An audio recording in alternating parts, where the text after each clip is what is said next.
This episode of Filmhaus is brought to you by ExpressVPN. Protect your online privacy today at expressvpn.com/film.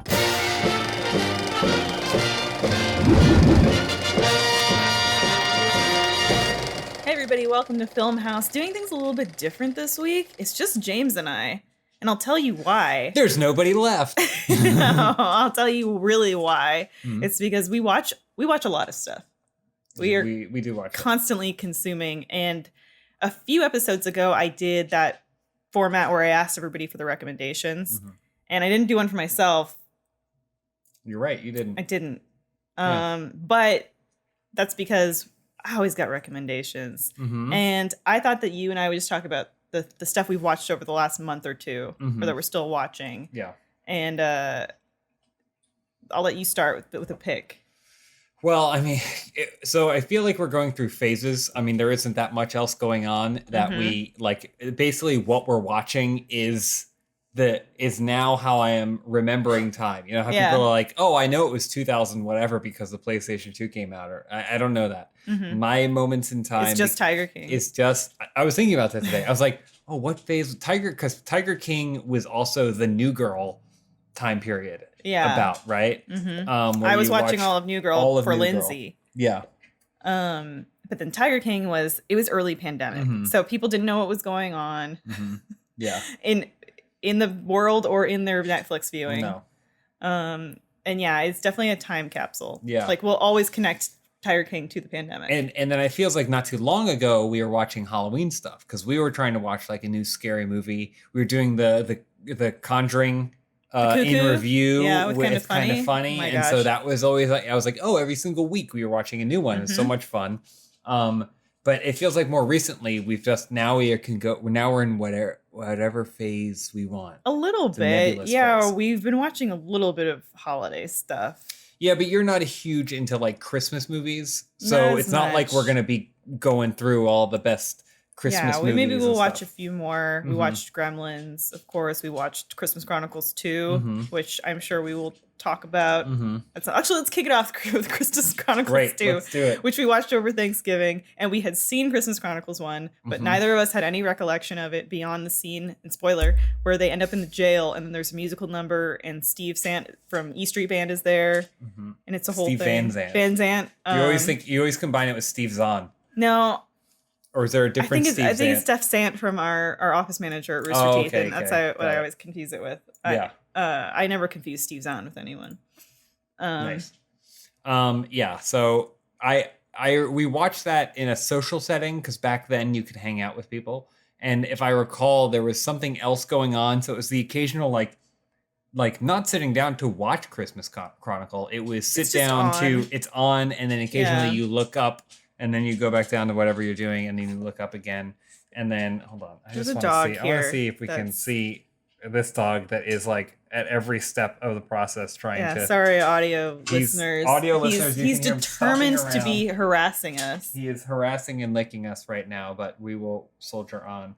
I'll try and scratch him over here. Anyway, so it was like half paying attention to it. So thinking back, what was the movie about? I'm pretty sure Santa's sleigh crashed. Something to that effect. And some kids were helping him, and then that's about all I remember. It spawned Kurt Russell as Hot Santa, and then we got a Goldie Hawn tease at the end of the movie.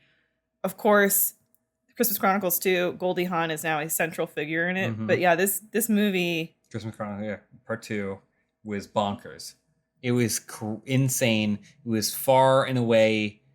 all the things that I kind of didn't remember about the first one, the same thing happened with this one. Yeah, and it's kind of a fun, like, turn your brain off. It's Christmas. There's Christmas things happening in it, but not even that much. And it's a shame because I always forget his name, but the young man from Hunt for the Wilder People is in it, and he's always great.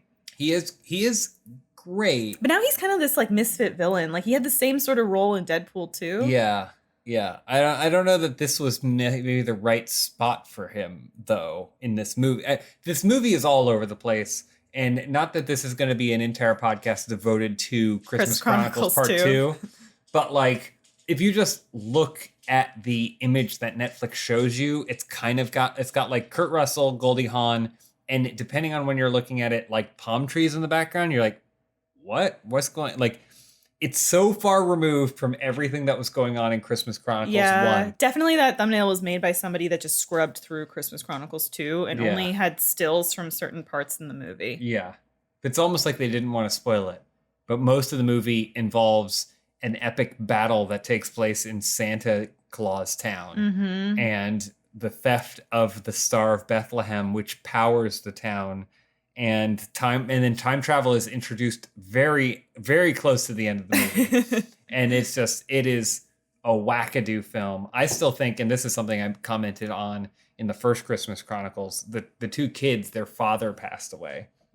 They're still dealing with that. And one of the things that they say, an attribute about their father, is the fact that his favorite song was "Oh Christmas Tree." And I was like, that's the sign of a crazy person. No one's favorite song is "Oh Christmas Tree." That just doesn't happen.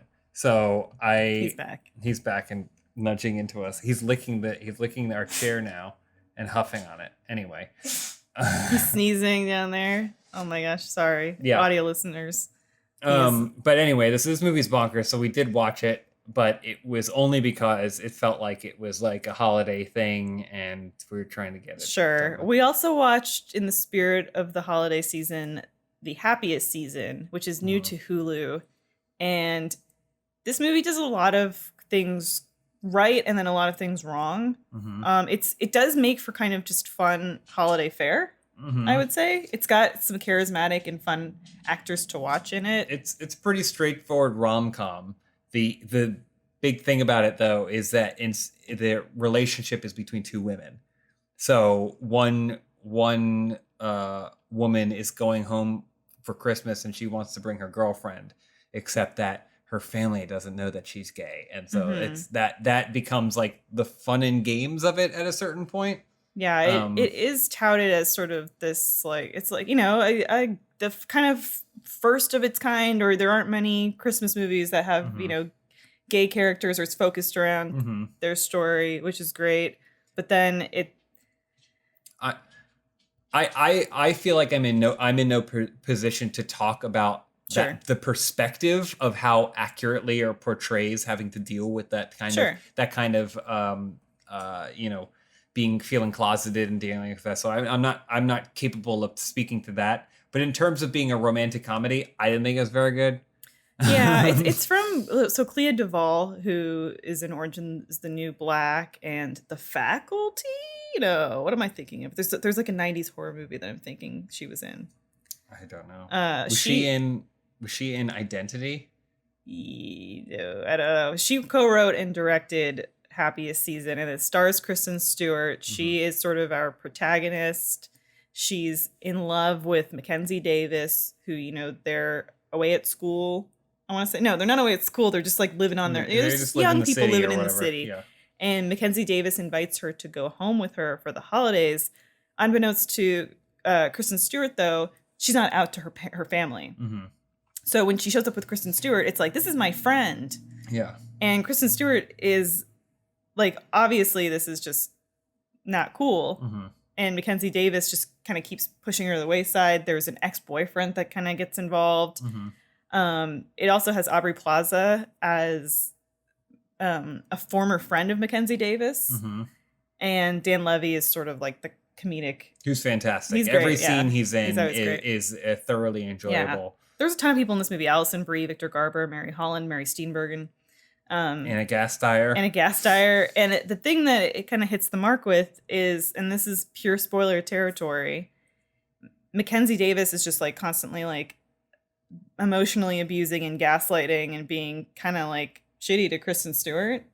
Yeah, that was kind of my issue with the movie. But then they still end up together. I didn't want them to. By about halfway through the movie, I was like, I don't think another person should treat someone this way. This doesn't seem like a healthy relationship. And then Aubrey Plaza enters, and you see this spark with her and Kristen Stewart, and you're like, oh, they should end up together. Yeah.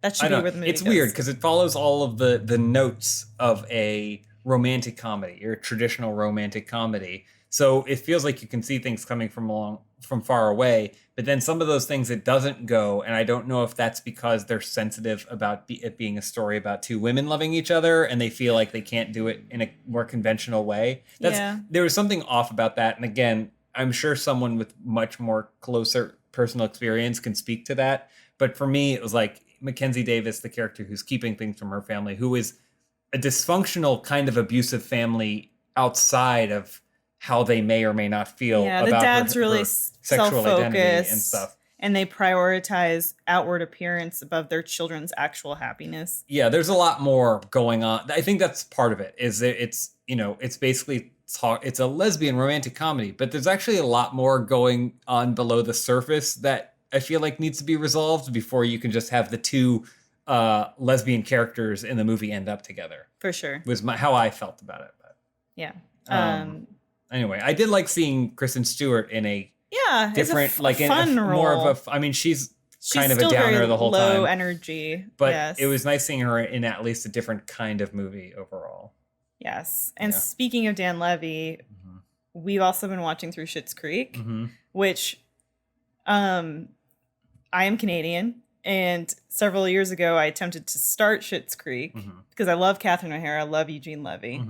And no, Dan Levy from when he was a MTV Canada VJ. This is like years ago. I always like how you anytime it comes up, you mention that you were aware of Dan Levy back when he was an MTV. Is that bad? MTV. No, but you say it with the same cadence as someone who went to school with someone. Like, that's how small Canada is. It is. You're like, kind of. I knew him when I saw him on television. It is, because I think a lot of people are completely unaware of that. Yeah, I know, but it's funny because it's not only that it's a niche Canadian thing, but then probably a lot of Canadians don't remember that or weren't in the generation that watched that. It's kind of like Hannah Simone from New Girl being a Much Music VJ. Yes. That probably a lot of people don't remember either. Listen, big things wait for Much Music DJs.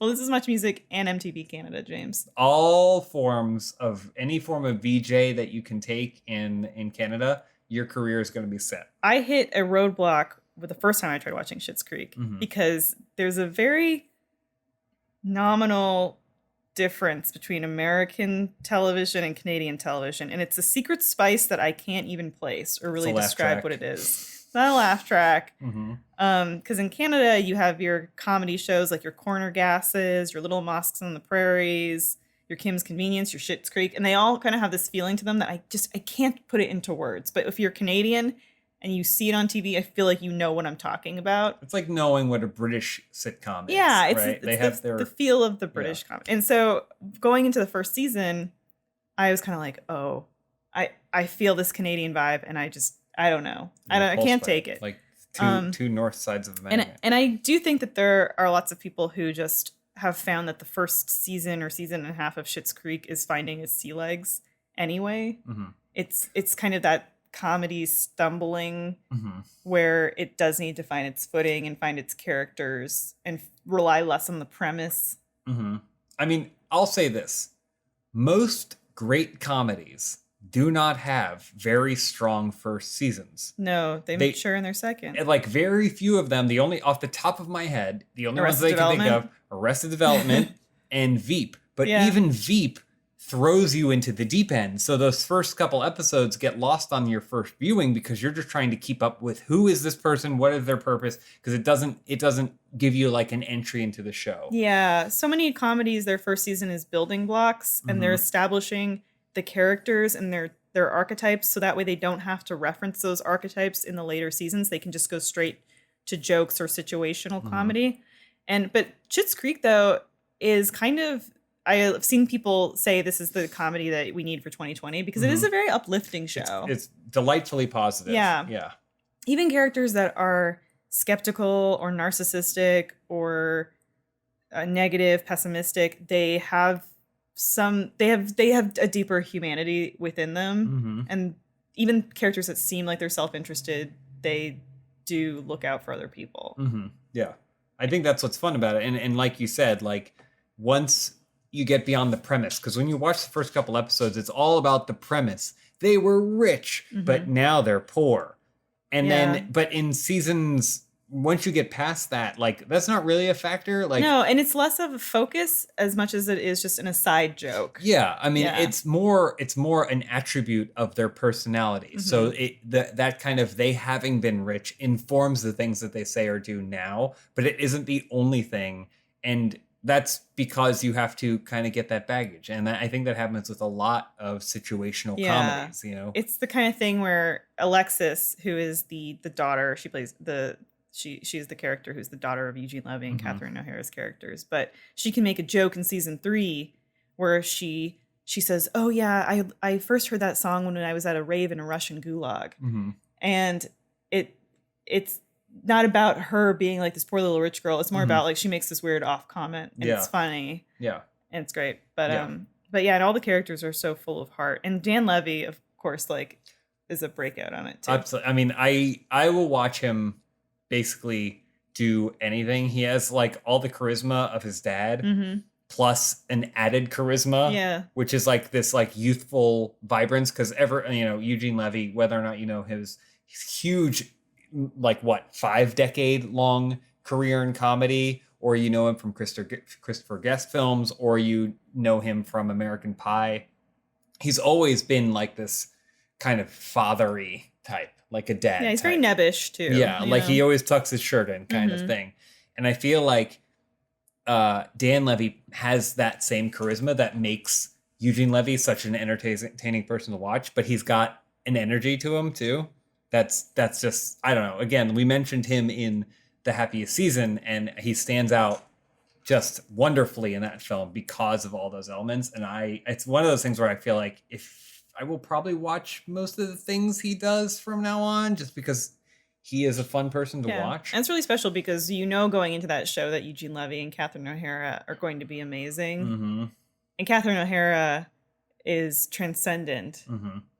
Just the way she talks, the way they write for her is incredible. Eugene Levy is kind of a straight man for once in his career, which is weird. But I think, I mean, they also have a great supporting cast. One of the best things is I feel like if you read a Schitt's Creek script, and they took all the character names away, you still know who's speaking. Yeah. That's like one of the most important attributes, I think, for a show like that. Because it's, I always like when things become like Simpsons, where you have your main cast, but you also have the town as a character, especially if you're going to name it Schitt's Creek, right? Yeah. And so Parks and Rec was the same way. Like once it expands and you're like, hey, that's clearly a Bert Hapley line, like that's a testament of a true wonderful comedy. At a certain point, Parks and Rec became The Simpsons, where it was just like there was this just huge cast of characters supporting and constantly building and building and building on itself. Schitt's Creek is a little bit more insular, and I wonder if that's a budget thing too, or they just really like writing for the characters they have and they want to keep it to the smaller cast. Yeah, I wonder how much that show. I'd be interested to know how much an episode Canadian of Schitt's dollars. Creek made. So do they get tax write-offs if they're already in Canada? I don't know. Moose Nickels, as we call them. Keeping in spirit of the Commonwealth, we have also been watching The Crown. The Crown! And we have a certain background with The Crown. Yes. I am royalty. That's our background. Well, our background is that we watched the first season of The Crown. Oh, right. That background. Yeah. And then didn't watch... I think we watched the first episode of season 2. Maybe. We watched the first season all the way through and we're like, hey, that was fun. That was nice. Not a lot of conflict. Not a ton of conflict. And then I think season 2 came around. We watched the first episode of season 2 and then just didn't stick with it. But then they did their Olivia Colman recast. Not because it was bad, but I think we just weren't in the mindset. Maybe we weren't trapped at home. I think we probably didn't watch it because of that very reason, because I love Olivia Colman and I was all about her being recast. But what really drew us into this season was Diana. Diana, yeah. Princess Diana. Getting added to the ensemble. Well, I mean, you're very familiar with the history of the royal family, what being a subservient to them. So, and so I am not necessarily, but I think we could also agree that there are some highlights of the current royal family's history in the last, let's say, 80 years, right? And there was a very young Elizabeth having to assume the role of queen at a very young age, right?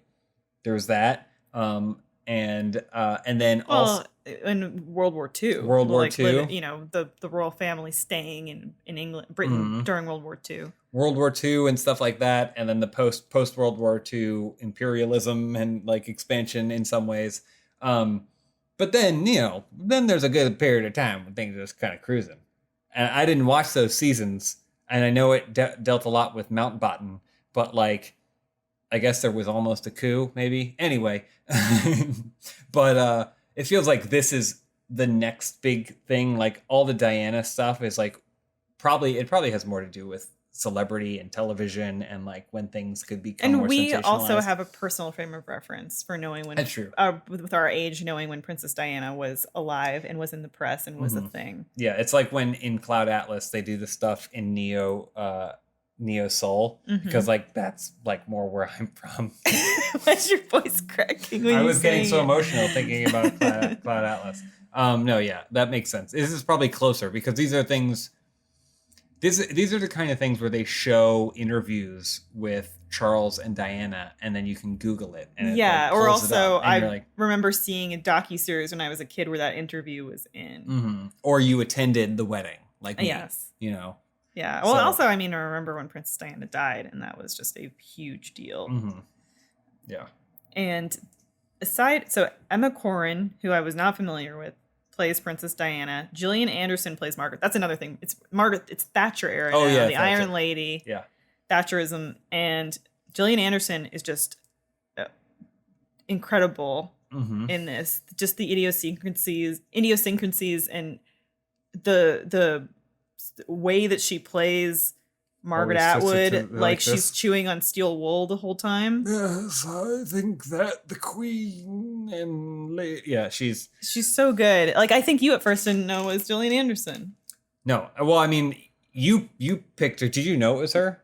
I recognized her. You recognized her because like I was just watching. I was like, oh, there's a that's who their Margaret Thatcher is, and then you like 3 minutes later were like, that's Gillian Anderson, and I was like, oh my gosh, it is. Like, I mean, obviously I wasn't looking for her, but you would think you would recognize Gillian Anderson, and you don't.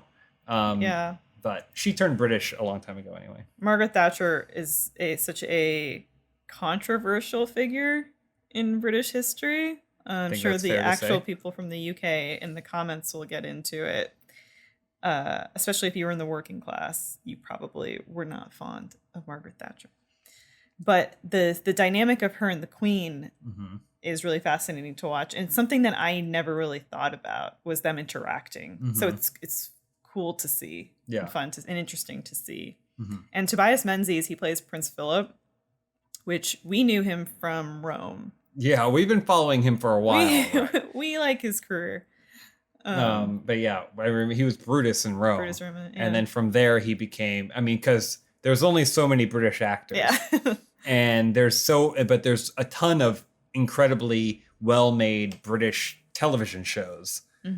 And so they recycle the actors. But yeah, he was Brutus in Rome, and then he reappeared in Game of Thrones as what's her face's brother.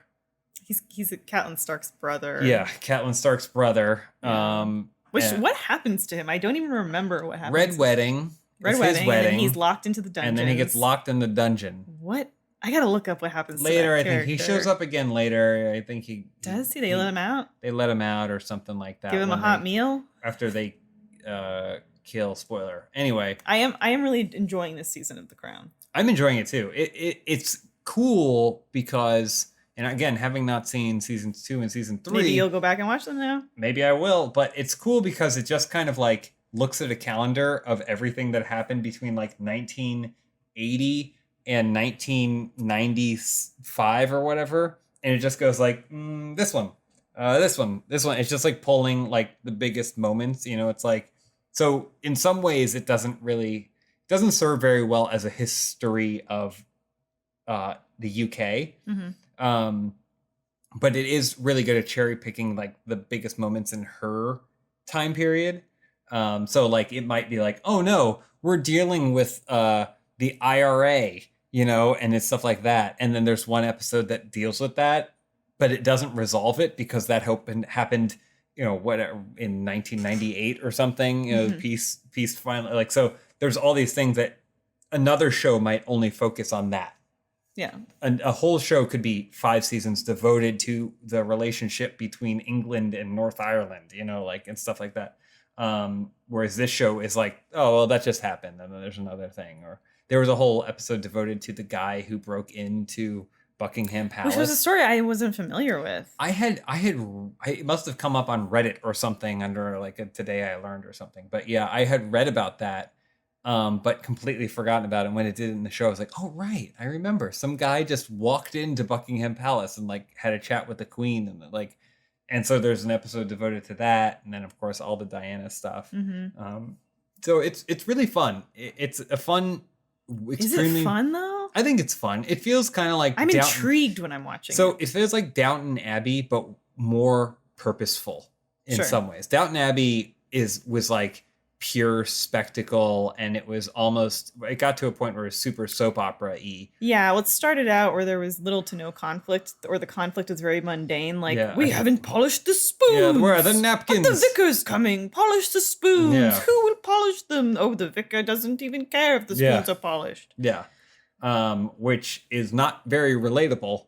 No. But the show is immaculately made. Right. And the performances are super strong and the score is great. So it's incredibly well made. This is a show that feels equally well made, but actually will give you something that feels like it matters in some way. It doesn't it's like, what will happen to this rich family living in the middle of nowhere? It's the rich family living in the middle of London, I guess. Mm-hmm. Anyway. Speaking of living in the middle of nowhere, and yes, I'm talking about Reseda, maybe? Yeah. Encino? Where does Cobra Kai take place?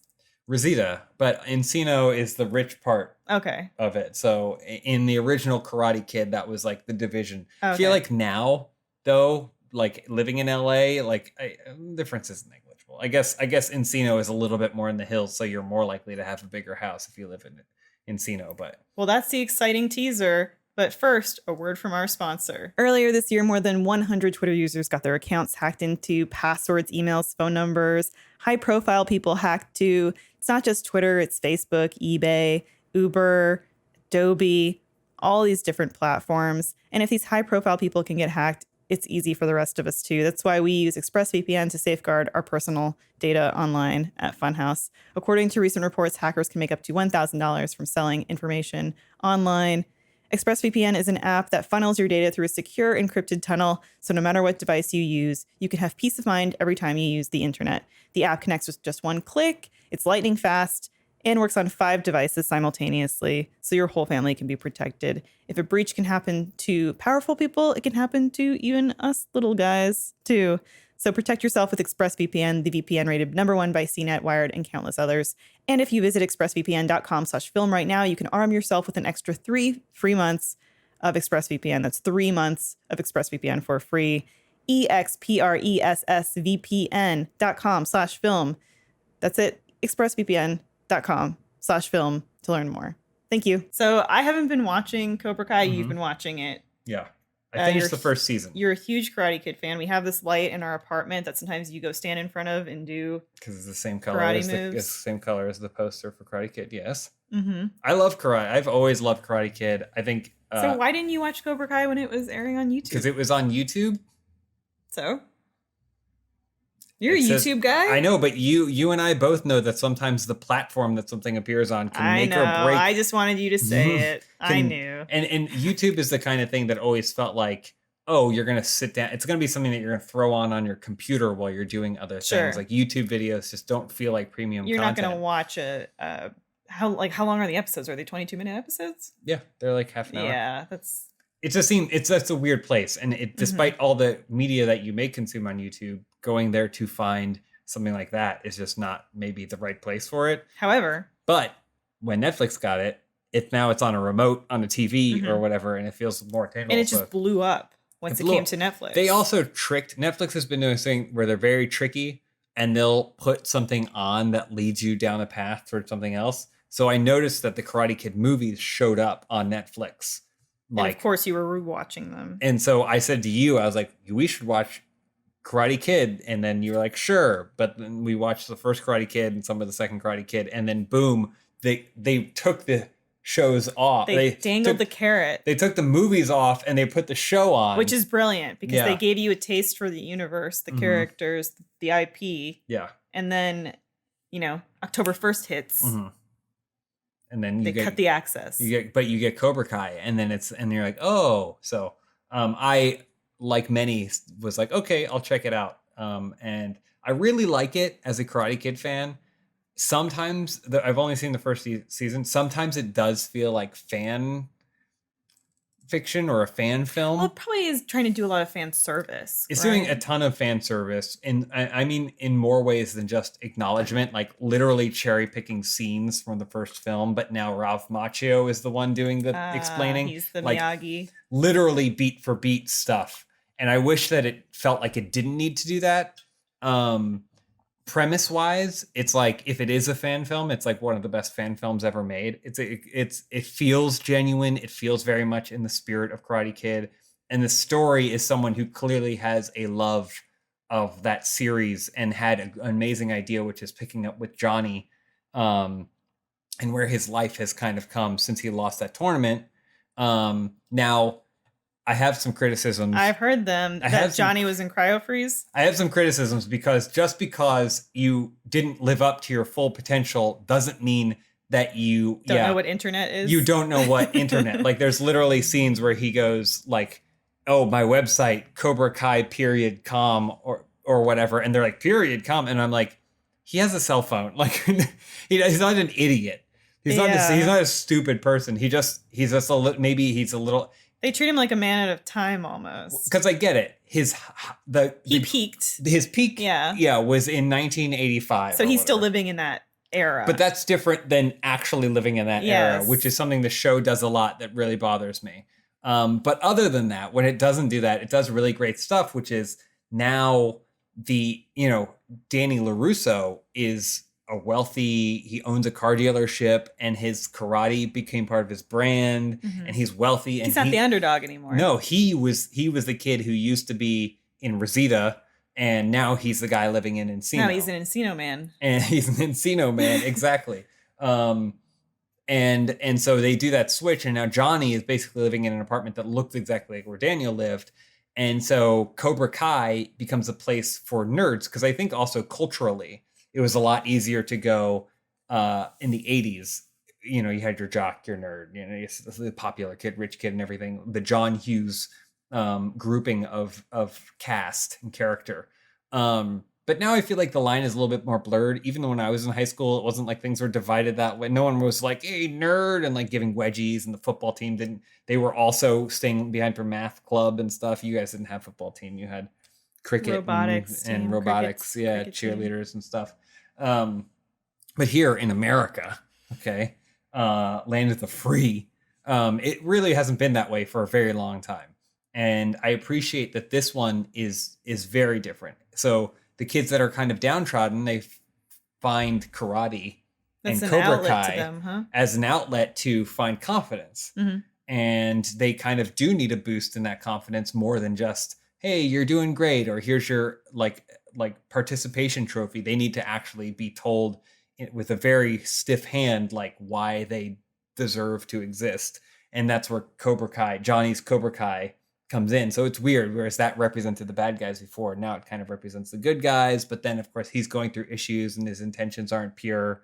And then there's the back and forth with the grudge between him and Daniel that gets compounded when Johnny's son gets involved. It's really well done. It's great at taking what would be, like I said, like a 15-minute fan film and turning it into, I could see how there'd be multiple seasons of this show.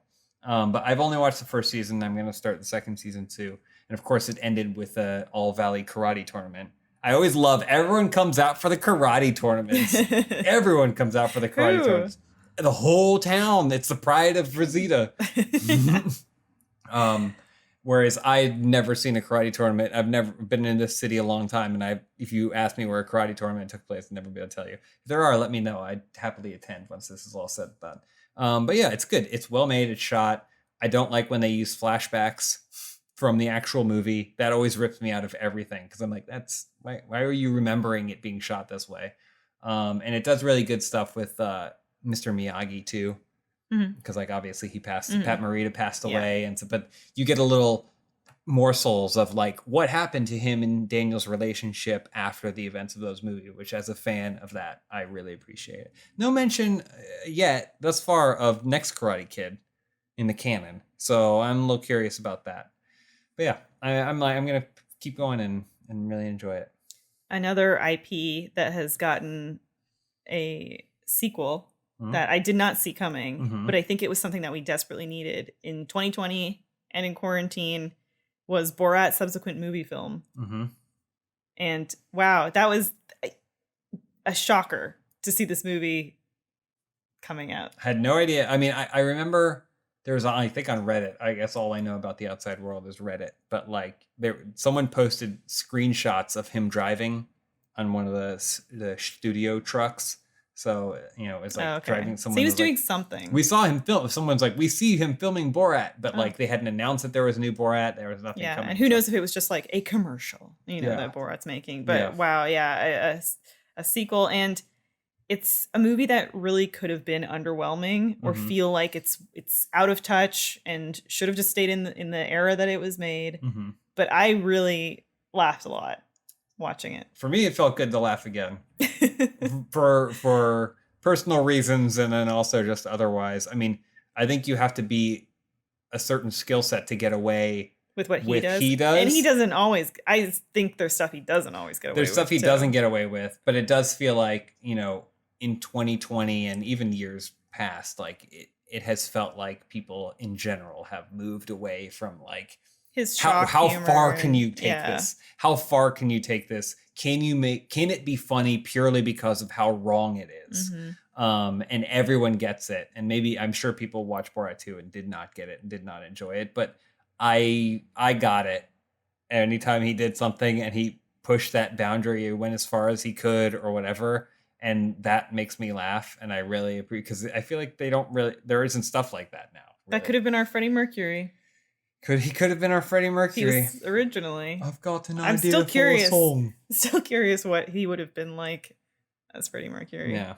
The standout from Borat 2 was Maria Bakalova. Oh yeah. Who plays his daughter.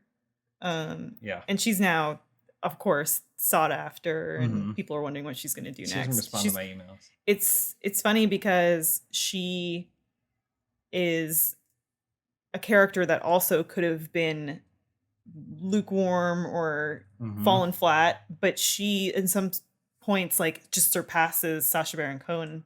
The whole time I was like, who is this person? Like, because like you said, if you sat me down and were like, they're doing a Borat 2, and I'd go, ooh, and they go, and it's him traveling around with his daughter. And I go, she's a big focal point of it. I go, ooh. She plays a wacky character. I'm like, how are you supposed to do that?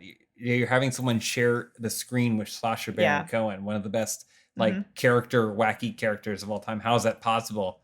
And then I was looking her up because like, who is this that she's doing? Like you said, like she just nails it. Like blowing him away in some of the scenes, and it turns out nobody really.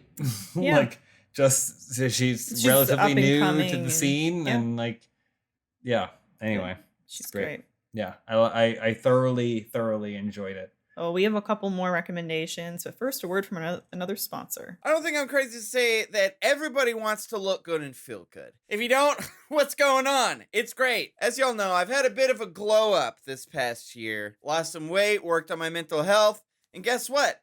I feel great, and I'm so happy that I do. And one of the things that can make you not feel great is losing your hair. But don't worry, there's a solution to that with Hims. You've probably heard us talk about Hims and how they're helping us boys look their best. And if you haven't, well, listen up. Now, 66% of men start to lose their hair by the age of 35. I'm one of them. Once you've noticed thinning hair, it can be too late. 4hims.com is a one-stop shop for hair loss, skincare, and sexual wellness for us boys. It's time to write a new chapter in your life, one in which you have hair. Bust out that typewriter, it's time to switch up that narrative. Now, you ain't got no snake oil pills here, or those over-the-counter gas station freaking goat penis, tiger blood, all that bulls, loney. These are prescription solutions that are backed by science. So this is all online. So if you have any discomfort, don't worry about it. You're going through a computer. It's totally fine. All you got to do is answer a few quick questions. A medical professional will review it. And if they determine it's right for you, they can prescribe you medication to treat hair loss, and they'll ship it right to your flippin' door. Today, Hims is giving you their best offer yet. That's right. If you're not happy with your results after 90 days, Hims will give you a full refund. Are you serious? And right now, y'all can get their first visit absolutely free. Are you kidding me? What are you waiting for? Go to forhims.com/filmhouse. That's forhims.com/filmhouse.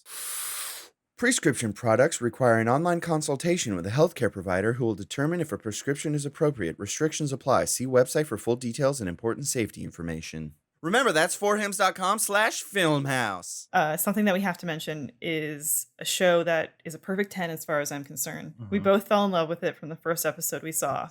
Game of and Thrones. Full disclosure, we do work for Warner Media, which this is available on their platforms.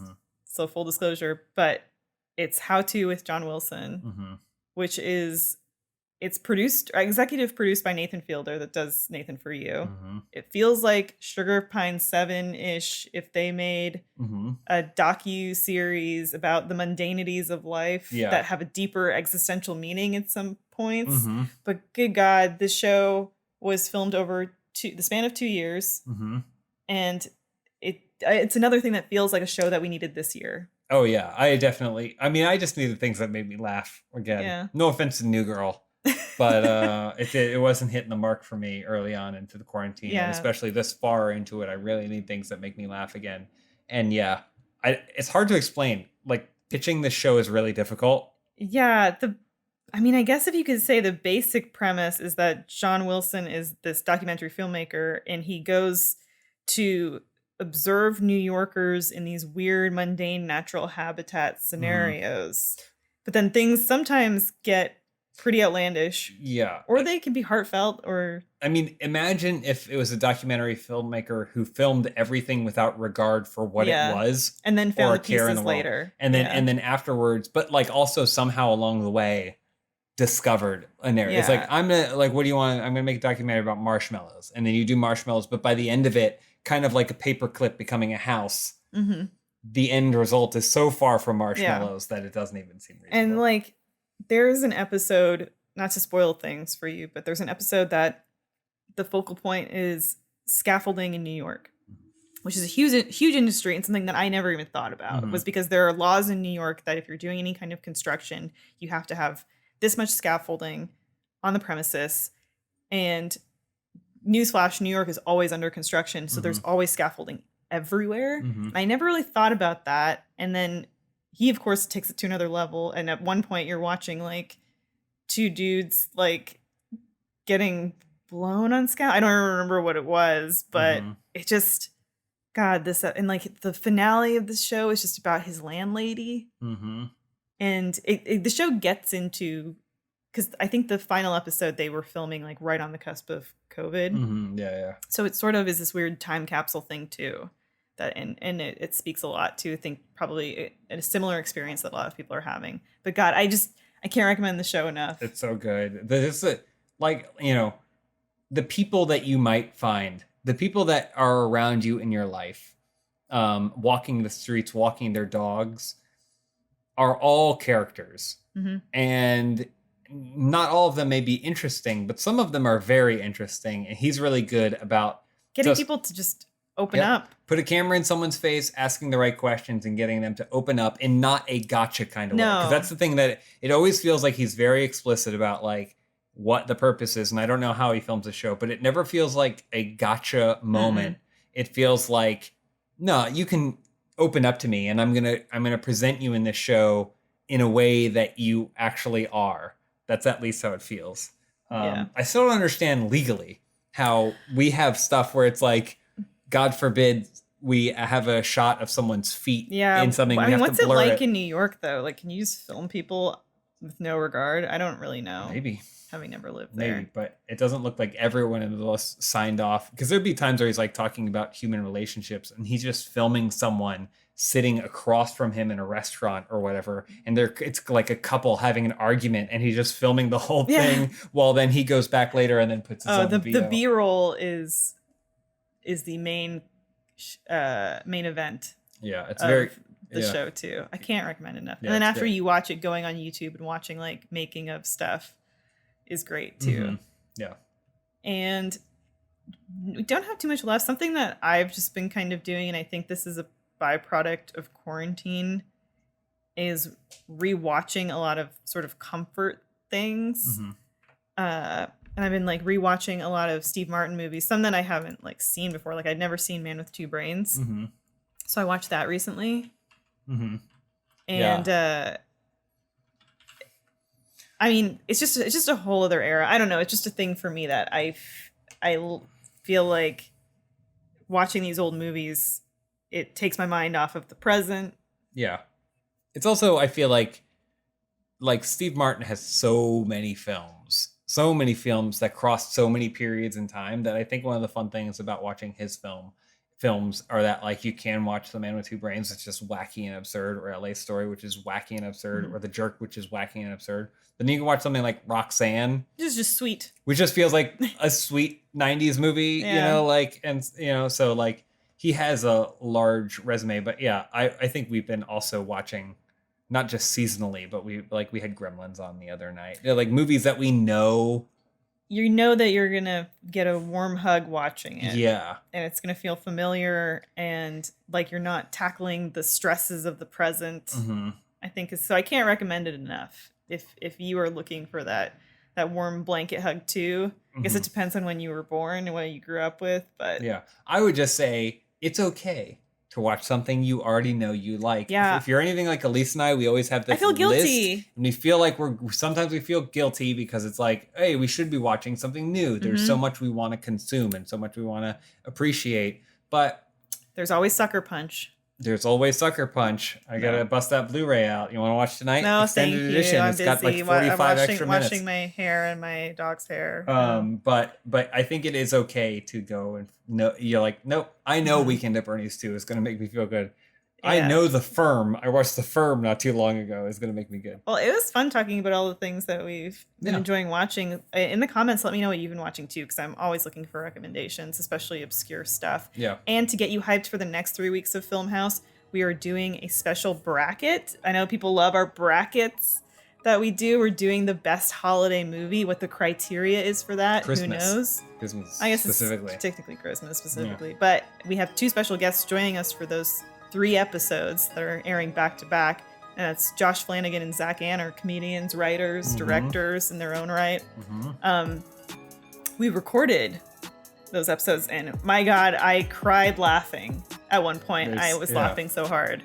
So lots of good moments, and it builds to a thrilling climax. So airing next week through December 25th on the Rooster Teeth site. The last episode will go up, but we're doing that, and it was super fun. Yeah. So yeah, thank you everybody. Thanks for watching, everybody. See you next time.